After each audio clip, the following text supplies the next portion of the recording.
21শে জুলাইয়ের প্রস্তুতি নিয়ে 21শে জুলাই শহীদদের স্মরণের জন্য যে আমাদের মিটিং হয়, যেখানে মমতা বন্দ্যোপাধ্যায় ডাক দিয়েছেন, সেই মিটিংয়ে 21শে জুলাইয়ের মিটিংয়ের জন্য আজকে প্রস্তুতি সভা করলাম এবং এই কথাও বললাম যে আজকে সত্যি সত্যি তো আমাদের খারাপ সময়, এবং এই সময় যে সমস্ত তৃণমূল কংগ্রেস কর্মীরা আজকে এসে মিটিংয়ে এসে উপস্থিত হয়েছে, তারা সত্যিকারের মমতা বন্দ্যোপাধ্যায়কেই ভালোবাসে। মমতা বন্দ্যোপাধ্যায়কে ভালোবেসে দল করে বলেই আজকে পুলিশ যে ভয় দেখাচ্ছে, পুলিশ সব জায়গাতে থ্রেট করে দিচ্ছে, তা সত্ত্বেও যারা এসছে তারাই হচ্ছে আসল কর্মী, তৃণমূল কংগ্রেসের আসল কর্মী, এবং আগামী দিনে তাদের মধ্যে থেকে নেতা নির্বাচন করে তারাই করে আমরা আমাদের মতো কাজ করব। দাদা, একটা জল্পনা হচ্ছে যে অনুব্রত মণ্ডল ঋতব্রতর সাথে যোগাযোগ রেখে, ভাই এসব আমি বলতে পারবো না, কে কোথায় যোগাযোগ করছে না করছে। সে তো আপনারা মিডিয়া লিখে দিয়েছিলেন স্বপন দেবনাথ চলে গেছে ঋতুব্রতের সঙ্গে, এই তো স্বপন দেবনাথ এখানে বলতে আছে, কথা আমি বলতে পারবো না সব।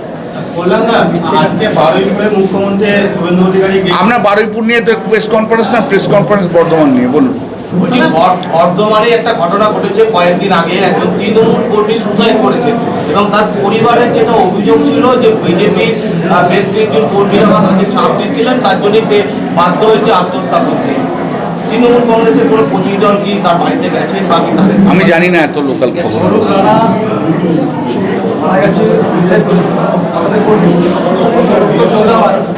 আরেকজন যে ঘটনার মালিক তাকেও একইভাবে টর্চার করা হয়েছে, হসপিটালে এমার্জেন্সি 2 নম্বরে মৃত্যু সংবাদ। একবার যাও দেখা করো, না দেখো আমি কীর্তি আজাদকে বলেছি, কীর্তি একটা টিম নিয়ে যেয়ে দেখা করে নিঃসন্দেহে আসে, এবং তাদের জন্য যা যা লড়াই করার দরকার আছে, আইনি লড়াই, সে আইনি লড়াই আমি করব, চিন্তা করা না। এখনো সিদ্ধান্ত হয়নি, কলকাতা হাইকোর্টে পিটিশন ফাইল হয়েছে, কলকাতা হাইকোর্ট যেখানে পারমিশন দেবে সেখানেই করবো। 21শে জুলাই যে পুলিশ যেমন আমাদেরকে বললেন যে নানানভাবে অত্যাচার করছে, ভয় দেখাচ্ছে, আমি যেটা জানতে চাই উল্টো দিক থেকে যে বিষ্ণুপুর তৃণমূল জেলা করছে, এই দিক থেকে কোনো ভয় কি আসছে আমাদের? না না, ওরা কিছুই নেই, ওরা 60টা লোক আছে ওপাশে, আর ওদের 20টা এমপি গেছে, 80টা মাত্র, 80-র সঙ্গে 81 একটাও লোক নেই। কারো কনস্টিটুয়েন্সিতে কেউ একটা লোকও নিয়ে যেতে পারেনি, কেউ কারো কনস্টিটুয়েন্সিতে ঢুকতেই পারেনি। এই যে শর্মিলা সরকার চলে গেছে, তো আপনারাই বলুন না, বর্ধমানের তো আপনারাই প্রেস সাংবাদিক, একদিনও আসতে পেরেছে না? একদিনও তৃণমূল কংগ্রেস কর্মীদের নিয়ে মিটিং করেছে। অমন এমপি এমএলএ থাকার দরকার আর কি আছে?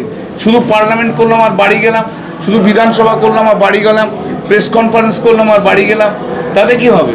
আজকে যে তৃণমূল কংগ্রেস কর্মীরা যারা সত্যি সত্যি বিপদে রয়েছে, যারা জেল খাটছে, 14,000 কেস দিয়েছে আজ সংস্থা সারা পশ্চিমবাংলা জুড়ে, সেই তাদের পাশে কজন দাঁড়াচ্ছে সেটাই তো বড় কথা। কজন আছে?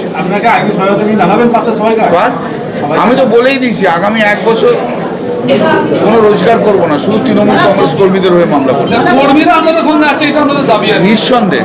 শুধু তাই নয়, মানুষ মমতাদের সঙ্গে আছে। এই যে 41% ভোট পেয়েছে, বিজেপি 45% ভোট পেয়েছে, 4%-এর ভোটের তফাৎ, 41% মানুষ মমতা বন্দ্যোপাধ্যায়ের সঙ্গে আছে। এই 80 জনই আছে, বাড়ির সব লোকই কিন্তু ওদের সঙ্গে নেই। ওদের বাড়িতে কেউ যায় না, শুধু খবর কাগজওয়ালা আর দুধওয়ালা ছাড়া আর কেউ যায় না। যা হচ্ছে হবে, দেখা যাক না কি আছে, সবই তো আতস কাজের তলে। আমরা তো সবই খারাপ, ওদের সবই ভালো, তা দেখা যাক, দেখা যাক না। এই মেদিনীপুরের গোপীবল্লভপুরে মাটির রেট ছিল বা ওই বালির রেট ছিল 1100 টাকা, শুভেন্দু অধিকারীর সময় হয়েছে 1600 টাকা। দেখুন না কি হয়। ওটাকে আমি কাউন্টই করি না। কেন আপনি ওকে আপনি গুরুত্ব দেন, আপনি দিন, আমি দিই না। Thank you. যে বিল সেটা কার্যকরী হচ্ছে বলে শোনা যাচ্ছে এবং রাজভবন থেকে সবুজ সংকেত পাওয়া গেছে বলে। সবুজ সংকেত রাজভবন দিলে তো হবে না, এটা তো প্রেসিডেন্টের অ্যাসেন্ট দিতে হবে। কাদের কমিটি? কিসের কমিটি? হ্যাঁ, কি হয়েছে? যারা গুন্ডা ছিল তারাই গুন্ডা দমনের আইন আনছে।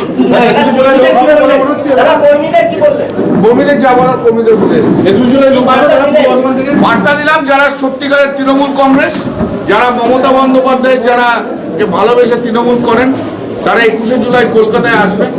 পুলিশ অনেক বাধা দেবে, বিজেপি অনেক গুন্ডামি করবে, সেই বাধা ঠেলে সেই গুন্ডামিকে ফেস করে আপনারা যারা যারা যেতে পারবেন তারা তারা আসুন 21শে জুলাই।